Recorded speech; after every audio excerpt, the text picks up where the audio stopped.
Red టీవీలో మీ వ్యాపార ప్రకటనల కోసం ఈ నంబర్ ని సంప్రదించండి 6281747728. సార్ అది అసలు రేవంత్ గారి ప్లాన్ ఏంటి? అంటే ఇప్పుడు చూసాం ప్రణీత్ రావుని అరెస్ట్ చేయించడం, కాళేశ్వరం ప్రాజెక్టు, మళ్ళీ సెక్రటరియట్ కూడా స్కామే అంటున్నారు. 600 అయ్యేది 1000 కోట్లు ఖర్చు పెట్టారని చెప్పి. అంటే ఏం ప్లాన్ చేస్తున్నారు ఆయన? కేసీఆర్ గారిని ఏమన్నా జైలుకు పంపించే ఆలోచనలు ఏమన్నా ఉన్నారా? లేకుంటే ఈ ఎలక్షన్స్ వరకు కేసీఆర్ గారు అవినీతి పరుడుని ప్రూవ్ చేయడానికి ట్రై చేస్తున్నారా? అవినీతి ప్రూవ్ చేయడం వరకు ఇటువంటి ప్రణీత్ రావు లాంటి సైడీ క్యారెక్టర్స్ని, దాన్ని కారణభూతులైన కల్ప్రిట్స్ అంటారు కదా, వాళ్ళని బొక్కలో పడేస్తారు. కేసీఆర్ని పాడైపోవచ్చు. ఎందుకంటే అది యాంటీగాని ఇస్తే వీళ్ళకి ఓట్లు పార్లమెంట్ ఎలక్షన్ తేడా వస్తుంది. అవును, వాళ్ళు నిలబడకుండా వీక్ చేయటం అనేది వరకు చేస్తారు. అందుకనే బారాసలో క్యాండిడేట్ లేరు. ఇప్పుడు నాకు వద్దంటే వద్దని ఏదో 4-5 సీట్లు అనౌన్స్ చేసినట్టున్నారు. ఎవరో కడియం శ్రీహరి గారు వాళ్ళ పాప వాళ్ళందరినీ పెట్టినట్టున్నారు. అదర్వైజ్ పెద్ద క్యాండిడేట్స్కి ఎదురుకుండా ఎగబడిపోయి వచ్చే అంతటి ఇది లేదు. అయినా కూడా మెయిన్ పీపుల్ లైక్ కేసీఆర్ని వాళ్ళని ఎందుకు అరెస్ట్ చేయాలంటే, ఇప్పుడు కవితను కూడా చేయాలి, ఎందుకు చేయలేదు? ఈ పరిస్థితుల్లో ఏం చేస్తే ఎలాగా బూమరాంగ్ అవుద్ది అనేది మొన్న చంద్రబాబు నాయుడిని అరెస్ట్ చేసిన తర్వాత అర్థమైపోయింది బీజేపీ వాళ్ళకి. దాన్ని ఫాలో అవుతాడు ఇప్పుడు రేవంత్ రెడ్డి. జగన్, బీజేపీ, మోడీ గారు కలిసి ఇతను లోపల పడేశారు. ప్రైమ్ మినిస్టర్ కాదనుకుంటే ఇతను పెట్టలేడు. సిఐడి డిపార్ట్మెంట్ ద్వారా చంద్రబాబు నాయుడు పెట్టారు లోపల. అది బూమరాంగ్ అయిపోయింది. అది ఏటకే బ్యాట్ అయింది. చంద్రబాబు నాయుడు గారు ప్రెస్ అయిపోయింది. అది కొంచెం లోపల ఆస్కార్ లెవెల్లో నటించాడు. అవి కావాలని చెప్పి బయటకు వచ్చి వెళ్ళిపోయాడు, మరిపోయాడు. కోర్టు వద్దన్న పని కూడా చేశాడు ఆయన. వీటి గురించి మాట్లాడకూడదని అవే మాట్లాడాడు ఆయన.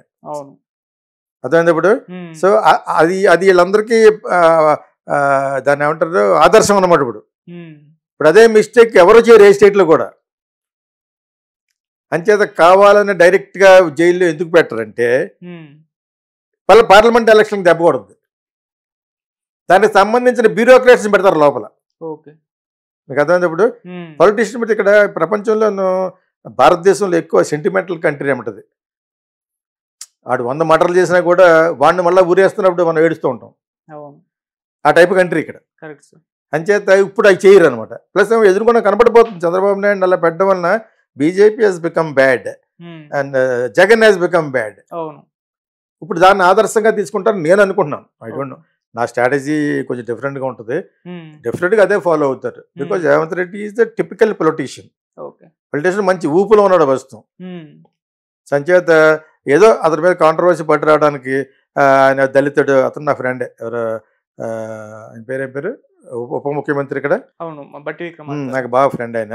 సో అతను ఏదో సీట్ వేసారు. నాకు అది కాదని చెప్పాడు ఆయన బయట.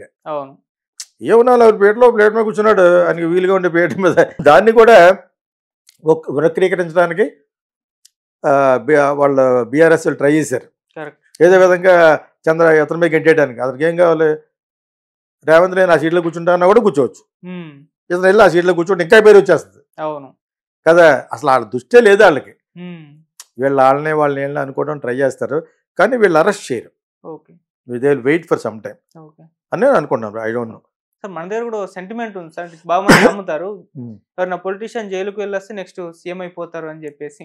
అంటే అప్పుడు జగన్ గారిని చూసాము, మళ్ళీ ఇప్పుడు చంద్రబాబు గారిని కూడా అంటున్నారు, మళ్ళీ రేవంత్ రెడ్డి గారిని చూసాము.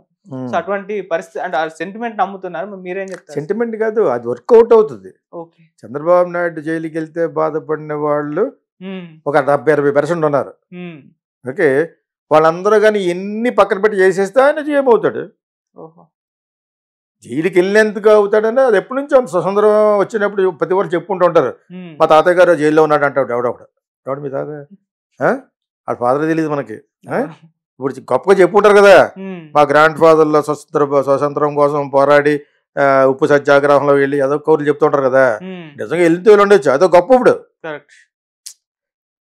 చాలా కష్టపడి పైకి వచ్చాను అని చెప్పేసి సినిమా ఫీల్డ్లో మా జనాలకి ఎలా దగ్గర అవుతారో, రజనీకాంత్ నేను టికెట్లు అమ్ముకున్నాను, అది ఎక్కువైపోయింది ఒకప్పుడు. నేను ఏదో లారీ కింద పడుకున్నాను, అడుగు తిన్నాను. సినిమా ఫీల్డ్ అదొకటి సెంటిమెంట్కి పడిపోతారు అక్కడ. అర్థమైందా? ఇదంతా చేస్తుంటే ఒకసారి ఆ మ్యూజిక్ డైరెక్టర్ పేరు చెప్పను నేను, అతను నిజంగా కూడా అలా బతికాడేమో, నేను రక్ష దొక్కున్నాను. రజనీకాంత్ బస్ టికెట్లు అమ్ముకున్నాగా చెప్పుకుంటే ఎంత పైకి వచ్చాడు కాబట్టి నేను ఎంతకంటే దరిద్రం ఏం చెప్పాలని ఆలోచించాడు. నేను రక్ష దొక్కున్నాను. అర్థమైందా మీకు? ఉమ్, సెంటిమెంట్కి పడిపోవడం అంటే చెప్తున్నాను మీకు. ఓకే. జైలుకి వెళ్ళేవంటే ఇంకా గొప్పది ఈ రాజకీయంలో.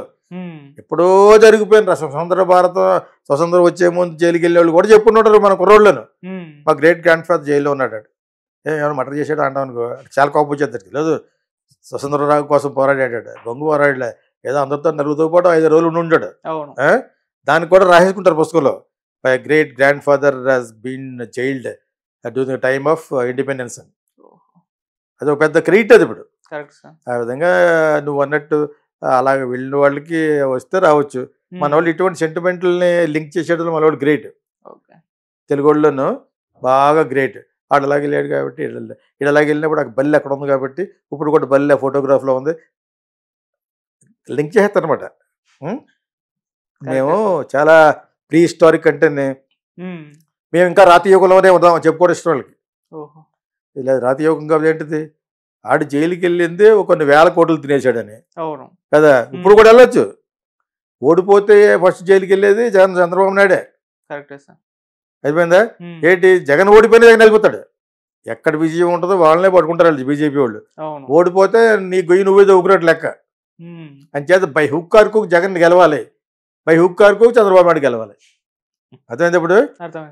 లేకపోతే కరివేపాకులాగా పాడేస్తారు లోపల. అది సార్, ఇక మన స్పీకర్ గడ్డం ప్రసాద్ గారిది ఒక వీడియో వైరల్ అవుతుంది సార్. అంటే ఆయన ఫోన్లో ఎవరితో మాట్లాడుతూ అమ్మ గాంధీ ఆసుపత్రి, ఉస్మానియా ఆసుపత్రికి తీసుకెళ్ళకండి చనిపోతారు అని చెప్పేసి చెప్తున్నారు. ఆ వీడియో వైరల్ అవుతుంది. అంటే ఏంటి ఆయన అన్నాడా? అవును సార్. మంచివాడు కాబట్టి మంచి చెప్పాడు, కరెక్టే చెప్పాడు. గాంధీ హాస్పిటల్కి నేను ఒకసారి వెళ్ళాను. ఇది ఏంటిది హాస్పిటల్ లేకపోతే ఓన్లీ మార్చరీ అనుకున్నాను అనమాట. ఎవరు మా కజిన్ ఎవరో పోతే ఫస్ట్ యాక్సిడెంట్లో పోతే అక్కడ కదా పెడతారు, అక్కడ నుంచి వాళ్ళు నిమ్స్కి అది మార్చాం, అది వేరే విషయం. అది కంపు. ఇప్పుడు ఇంగ్లీష్ సినిమాలు చూస్తూ ఉంటాం, దాన్ని ఏమంటారు, పోస్ట్ మార్టం చేసిరండి, ఎంత నీట్గా ఉంటుంది, అది ఇలా ఉంటుంది. మన దగ్గరికి వెళ్తే డోకెత్తాం, వాడు ఫుల్ రక్తంతో ఉంటాడు అనమాట, ఫుల్ స్పిరిట్ తాగేసి ఉంటాడు. స్పిరిట్ కూడా మందే, తెలుసు కదా, సంజయ్ రెడ్డి స్పిరిట్ లాగా.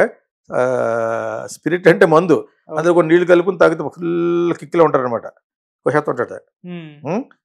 అది ఎలా ఉంటుందంటే, అది కొన్ని 100 సంవత్సరాలు కడగకుండా ఉంటే ఎలా ఉంటుందో రక్తంతో ఉంటుంది అనమాట. అది మన పరిస్థితి. మరి అటువంటి హాస్పిటల్ తీసుకెళ్తే చచ్చిపోతే ఏం చేస్తారు? గాంధీ హాస్పిటల్కి వెళ్ళాడంటే ఇంకా ఫినిష్ అని ఆడంటే ఆయన అంటే నేను అదే అంటాను. గవర్నమెంట్ హాస్పిటల్ దేనైనా అంటారు, కానీ దాన్ని రూపురేఖలు ఇవిలాగే కాదు, మంచి హాస్పిటల్ కూడా ఉంటాయి గవర్నమెంట్ అనేది. నేను గుంటూరులో ఒకసారి చూశాను గవర్నమెంట్ హాస్పిటల్. మా దగ్గర పనిచేసిన అతను ఎవరో, విజయవాడ ఫిల్మ్ స్కూల్లో పనిచేసిన అతను, తను లాస్ట్ ఇయర్ వెళ్ళాను అక్కడ, ఎవరు తీసుకెళ్ళారు. చాలా బాగుంది హాస్పిటల్లో, ఓన్లీ బయటే కాదు డాక్టర్స్, తనకు మంచి పేరు ఉందన్నమాట. అలా కొన్ని government hospitals are they where many very fantastic doctors are supporting. అటువంటివి ఉన్నాయి. జనరల్గా ఈ గాంధీ హాస్పిటల్కి ఈ మట్టుకు చాలా చాలా బ్యాడ్ ఉంది. మరి దాన్ని ఎందుకు సంస్కరించరు?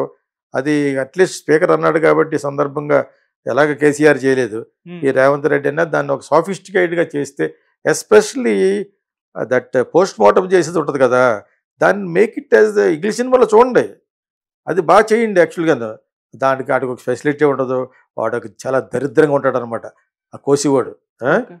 అది మార్చమని నా యొక్క సజెషన్. గాంధీ హాస్పిటల్ అంటే చచ్చిపోతా వెళ్ళట్టే లెక్కంగా.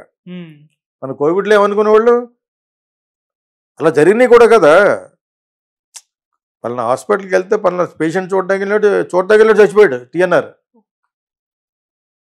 I dreams. సో పాపం వాళ్ళ సిస్టమ్ చూడడానికి వెళ్ళాడు అతను. అంటే అప్పుడు ఉన్న మాట అంటే ఊలికేది అంటారు. అలాగా గాంధీ హాస్పిటల్ గురించి ఆ స్పీకర్ గారు చెప్పింది 99% కరెక్ట్. వైరల్ ఏముంది, వైరల్ వెళ్ళి ఇతనిలోకి వెళ్ళాలి, ఇతని చెవిలోకి వెళ్ళాలి. ఎవరో మన చీఫ్ మినిస్టర్, అతను డెఫినెట్గా పూనుకుని దానికి 100-200 కోట్లు పెట్టి బ్యూటిఫుల్గా చేయాలి. దరిద్రంగా ఉంటుంది అది. That's my statement. కానీ జస్ట్ బీఆర్ఎస్ ప్రభుత్వం పైన బురద జల్లడానికే ఇది ఎలక్షన్స్ టైంలో స్టంట్ అని అంటున్నారు తప్పితే దాన్ని అంత సీరియస్గా తీసుకోవట్లేదు సార్. అప్పుడు అక్కడ ఏమన్నా general manager KCR chief minister చేసాడు, వెళ్ళిపోయాడు. దానికి పెద్ద బడ్జెట్ అవసరం లేదనుకున్నాడు బింగేద్దామని. కేసీఆర్ ఎవరి మినిస్టర్ అయినా కూడా గవర్నమెంట్ వచ్చిన వెంటనే మనం ఎక్కడెక్కడ దొబ్బేయచ్చని హెలికాప్టర్ వేసి చూస్తూ ఉంటారు ల్యాండ్. ఇదేంటిది అంటే అనమాట రాసుకుంటారు అనమాట, చున్నాలు పెట్టేస్తుంటారు పక్కన ఏజీ ఆఫీసర్. అది దొబ్బేస్తారు. దాని ముందు 2 ఎకరాలు గవర్నమెంట్కి ఇస్తారనమాట. ఇలా దాని రేటు పెరిగిపోద్ది. ఎవడైనా చేసేమని ఇదే. ఆ విధంగా చేయడానికి డబ్బులు ఉంటాయి కానీ గవర్నమెంట్ హాస్పిటల్ బాగు చేయడం మనకేం వస్తుంది, ఏం రాదంటే పక్కన పెట్టి అంటాడనమాట.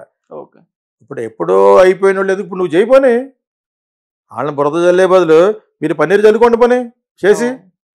Instead of blaming others, never blame always others.